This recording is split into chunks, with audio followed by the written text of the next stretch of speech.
What's the tone of this team going to this game, and obviously a rivalry game in the regular season? We're just trying to get that next win. It's a rivalry game, but of course it's the next win. It's the next game, and that's what we're approaching like any other game. Still, I mean, for a lot of seniors, last home game, you know, I guess, what's the focus like in terms of trying to go out the right way in the last home game? I mean, yeah, of course we want to send the seniors off with a big win. And Coach B says every year he wants to give the seniors the best season they can. So, I mean, if that's getting this next win, that's how we can do it. And of course we want to send them off. Yeah. Well, last year is last year, but still, how often have you thought of that 61-58 game simply because of so many implications from that? What it meant for you last year in the playoffs, kept you out of the playoffs, everything else, you pride yourself on defense, they made the big comeback. Hey, have you found yourself thinking about that occasionally? Not anymore. I don't. There's nothing we can change. I really forgot the score until you brought it up. But, that's last year. So it does seem like it's been a long time. 'Cause, I mean, y'all played, I guess this is maybe your 19th or 20th game since then. Oh yeah, it seems like forever ago. To be honest with you. Can you talk about the challenges their offense brings to you guys on defense? They're a really explosive group. They do like the up-tempo better than anyone we've ever seen. They've got 4 seniors on the line, so that's a big challenge for us. And of course, we have 4 seniors on the D-line, so it'll be a great matchup up front. And then, of course, defense, they have some playmakers. Of course, Sean Open, and then they have Corey Coleman and Katie Cannon. So, they have some playmakers, and then of course Jerry Stedman, he's been playing really good, and then Shock Linwood, he's just a playmaker. How aware do you have to be of Coleman, because they'll use him on the short screens, they'll go deep, they'll also put him in the backfield. How aware do you have to be of where he is? I mean, he's a playmaker, so you got to know where he's at all the time. And I know Coach B and the coach staff, they got some worked up for him to give him a hard time the other night. Like you said, Stenham's been playing well, but clearly he got hurt. Chris, what do you know about Chris Johnson? Have you had a chance to watch film yet? And what do you think of it? He's a little bit different than the other two guys. Yeah, he's a runner, so that's respect. But of course, he's not afraid to throw the ball downfield. Of course, when you have Katie Cannon, Corey Coleman, no one should be able to. But their thing is just like us, next man up. So When you only have like one half film on a quarterback, I mean, he really hadn't taken a step in the game until September of last season, until he got in against Oklahoma State. Does that make it harder for a defense? yes, to some extent, but you just got to work with what you got. I mean, were you surprised? I mean, this is a guy who's playing receiver the last 2 months, and he comes in there, and what were your impressions of him for what you've seen? I mean, he can throw the deep ball pretty well, so that's all they need. Last time you guys lost at home was to Baylor in 2013. How much pride do you guys have in protecting Carter? We have a saying PTC, and that's protect the Carter. So we take it very seriously here, and that's just one thing we don't like to do. We don't like losing Carter.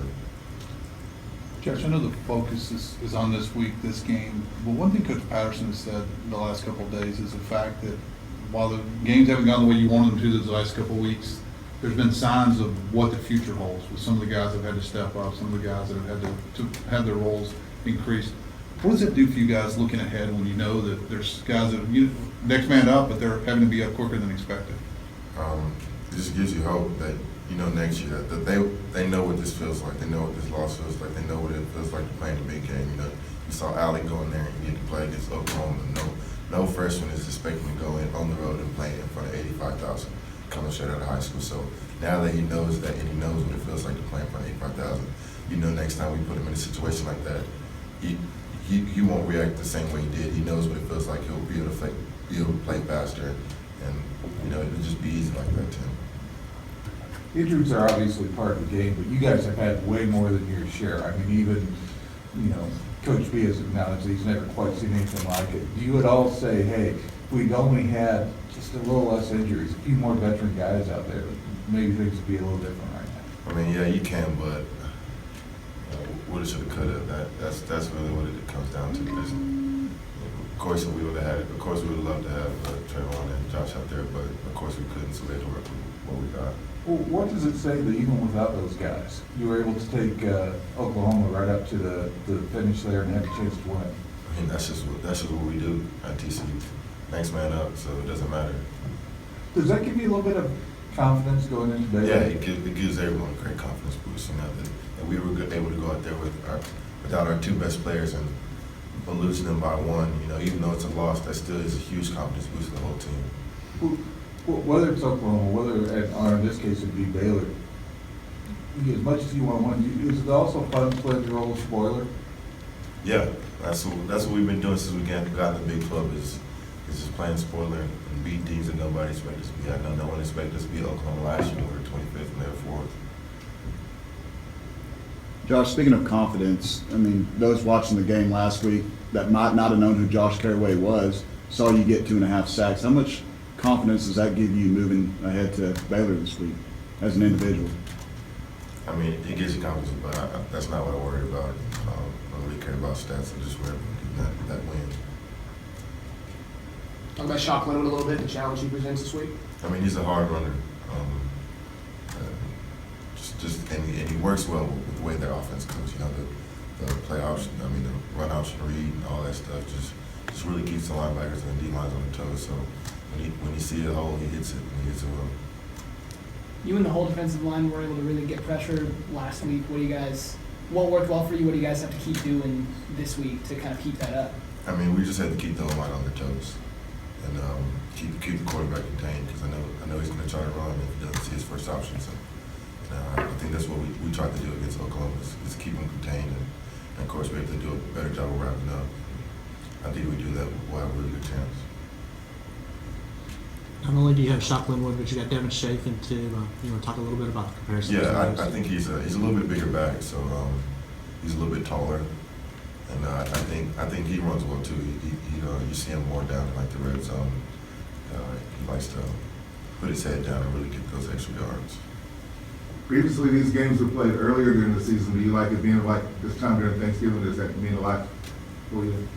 I mean, I don't really care. The Big 12 sets the schedules, and I just go by. The reason why I ask that is because being around Thanksgiving, you get a chance to bond with your teammates, and especially during this time of year. Oh, I mean, yeah. I mean, I've been doing it every year, so it's nothing new. And of course, I'm missing on Thanksgiving food, but I think my family set me a plate. So. Two more questions.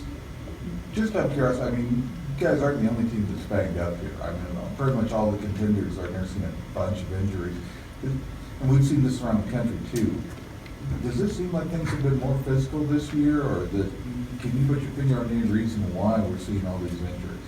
I have no idea. I have no idea why there are more injuries. I really think everyone else is banged up like us. But, well, not quite like you, but still, I mean, Baylor's got a long injury list for this game too. I'm just curious what it is. I really have no idea. Anything else for Josh? What are you expecting out of the student section and fans this week? I'm expecting they'll be there. What time is the game at? 7? 6:30. 6:30? They'll probably be there at 4 o'clock. So, yeah. Okay, thanks. Thanks, Josh.